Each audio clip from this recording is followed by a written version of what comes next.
right, this is video debriefing dated September 29, 2022 for the commission painted build of MechaGodzilla EvaUnit02 for Justin.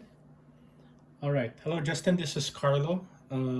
This is your completed model kit commission that you requested and that we've been uh, engaging and talking about for these past few weeks. So I finally completed your MechaGodzilla in the Evangelion Unit 02 Ask paint scheme. Okay, it's a pretty cool kit. It's completed to your liking, I hope, and to your specifications. So I pretty much just assembled it as the manual described it over here. I just followed all the instructions pretty much, and then cleaned it up, took out some seam lines. There were some seam lines that I could not totally eliminate because mainly due to the way it assembles and how everything has to come together in the end. They're like really minor seam lines, like hidden. You don't really notice them. It's mainly under in the tail area. That's where most of those things join together that you can't really hide. The main issue really is because parts of the kit use like this rubber flexible skin that the MechaGodzilla has. It's kind of like semi-organic, mechanical beast type of thing. So it's made out of rubber, and I didn't really want to paint over it because it might risk damaging the rubber. So I had to keep it out of the whole kit while I was painting, and then I just had to put it all back together in final assembly once everything was painted. So there are some seam lines that could not be eliminated. But for the most part, most of the other seam lines that did not involve the rubber parts, I was able to hide, like stuff in the ankle guards, in the shoulders, in the arms. I was able to hide those mainly. Okay, so did seam line and cleaning, and then primed everything with surfacer, and then painted it with Mr. Color paints, pretty much to the exact same color motif that the original kit was molded in, but then just repainted and given a cleaner work paint job, like mainly in the tail. I gave a really high detail on all the fins and whatever those things are. That was a real chore because I painted those yellow first, and then masked it, and then painted the red. So that was a chore, but it's a good challenge, worthy of my abilities. Overall, it's it's a model kit, so there's not really much you can do with it. There's a lot of posability. Well, not really a lot. I mean, it's a big lumbering giant. I don't know, dinosaur or lizard or whatever. So it doesn't really do much. But there is some articulation. I mean, I didn't break anything or manipulate anything, alter anything. So all the articulation that it originally had, it still has, and it's kept. But since I painted it, it's advisable that you just handle it carefully and gingerly. Don't manhandle it because you don't want the paint scraping off or parts breaking apart because of the added chemicals in the paint and stuff like that. But for the most part, everything works as intended. So there's nothing that's broken or anything. So you have all the articulation in the neck, the mouth opens and closes, and I'll take better pictures for still photos, but like I detailed in the chrome teeth. It's got its like flame breath under there, whatever. Okay, so it can open and close. The neck is pretty articulate. You can give it a very expressive pose if you want.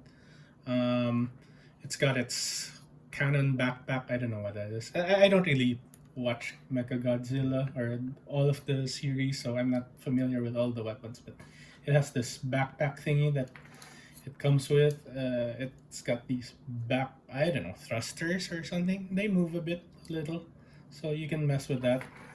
The arms, they do the basic stuff. They rotate, they stretch out. Uh, you know, pretty much what arms do. They bend. They're kind of double jointed, but kind of not. So they don't really have that full of a range of bending, but you can get them to whatever pose you want, really. The hands, you have options of hands. So there's a slightly splayed out hands for the left and right, and then there's a slightly closed version hand. So they're just on ball joints. So like most action figures, you just pop them off the socket. They're a bit tough to come out. You might need tweezers or pliers, but they should come out naturally. I mean, no glue was applied to any of that, so you pop them off and then you replace them with the hands of your choice. Although I don't really see a difference between what's attached right now and what options they give you. It's just slightly more open. I mean, your choice. They also have a drill hand somewhere here. Wait, let me see. Where's that? Oh, here. Yeah, there's a drill hand for the right hand, because the way it's like assembled, I mean, it comes together, it's asymmetrical. The right hand is more mechanical than the left hand. As you can see, he's got like a mechanical claw for the right side, and it's like more organic and round on the left hand side. So that's how he goes about. Other articulation, he's got a waist joint, so you can ab crunch him and rotate him how you want, like that. The thighs, and you move it forward, move it back, standard stuff. The knees, they're not very articulate. There's not a whole range of motion. There's just a very little bend. I'd say about like 15 degrees. There's not very much. I mean, plus I really wouldn't want to have it bending so much. The legs are really stubby and meant for stability. I mean, the good thing is it has a tail, so it can balance itself out pretty much any way you post the legs. But for the most part, they're just there standing like that. I mean, they've got a little bit of motion, but not a lot. And then there's details under the feet, gradient shading on the toes. So it starts out that's orange, and then yellow, lighter towards the tips. Give it a little bit of an effect. And then the tail, which is multi-sectioned, it's very articulate. So it goes left and right all over. It bends in so many parts. So you can have your way with it. It's like its own character. So there you go. I mean, that's as much playability as you can have with it. You can put it wherever you want, whip it out, and do all the stuff. In terms of packaging, so most likely I will just separate the tail section. It's just no ball joint over here. I will pull it out and then wrap it separately from the rest of the body, just so that it's safer for transportation.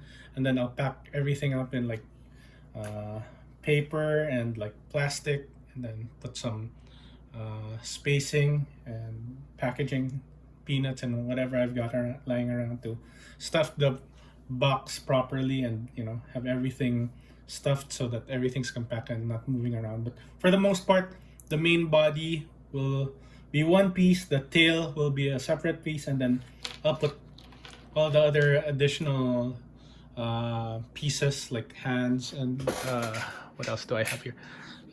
Other bits in a small baggie for you to do as you please. It's got like it fell down. Okay, hang on. There's like thigh thrusters here. The model comes with thigh thrusters, so they attach to the thighs over here. It's a bit hard to get to. I don't know if you'll really want to do it. It's meant to be attached there when he wants to fly, but this thing doesn't have an action base. So, it's kind of odd to have it like flying in a pose. It's kind of awkward. I mean, if you've got a display stand that can do it, you can probably do it, but it plugs in there to the thigh if you want to. It's your choice. I'll just include it in the box. Also, the final thing, it's got like its mega particle cannon. It's still articulated and detailed inside here, so you can open up the chest, and I'll take better pictures, still photos, or more detail. But it comes with option parts to display it with the open chest. Like, it's got more like pistons and things that it attaches to. You can refer to the manual on how to attach it. It's just attached there on friction anyway. So if you want to pull out what's installed there for the closed position and replace it with these bits that display it in the open position, you can do so. But I think you'll need tweezers or something sharp to pry out the ones that are installed right now. It's a bit of a hassle, but they're there, and I'll include them for you to install and pose to your choice. So that's pretty much it. It was a fun build. I enjoyed putting it together, and it was quite an experience. Oh yeah, so as per your specs also, since you said that you wanted it in a clean state and not a heavily weathered model, so I coated it in a final varnish of satin instead of matte, which I usually do. So it's got that slightly shiny look to the finish to give it that, fresh out of the factory. I don't know what factory builds this kind of look, but there it goes. It kind of reflects in the light a bit. Not so much, just a little bit. But, it should look good in your collection, hopefully. I hope you like it. I did. So, I'd be happy to post this and have this in my collection if I was really a big fan of Godzilla, which I'm not really. But, it's a cool model nonetheless. So I hope you like it. We'll discuss further about shipping fees and final completion of payment and all of that in Discord. And I'll take more still photos. And if you have any more questions, you can just contact me. We'll continue discussions in our traditional way in Discord. So that's that. Okay. I hope you like the video and the model, and I hope you enjoy it. And maybe we can do more projects in the future. All right. Okay. Thanks a lot. This is Carlo. Have a good day.